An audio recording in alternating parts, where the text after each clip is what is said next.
околу кривичниот закони. Сега ќе ви одговорам.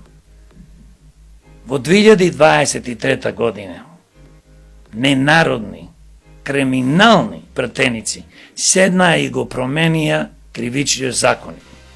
Се договорија на свој начин во затворени врати, што викам јас, партиите да го поминат законот, да ги намалат казните. Замислете за злосторничко здружување. Казната беше од 1 до 10 години. Што е тоа многу малце.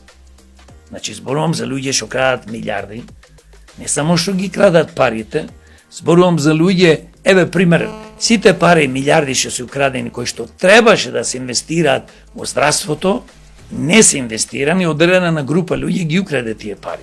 А колку илјадници, стотици илјади луѓе не имаат во последните 15, 20, 25 години умрено по болници.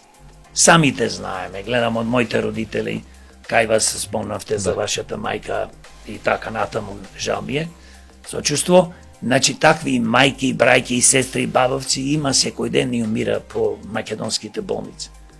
Од кој? Од овие злосторници што ги украдија парите на место додат. Да не зборувам, нема пари за градење на електрани, нема пари за градење на фабрики, инфраструктура.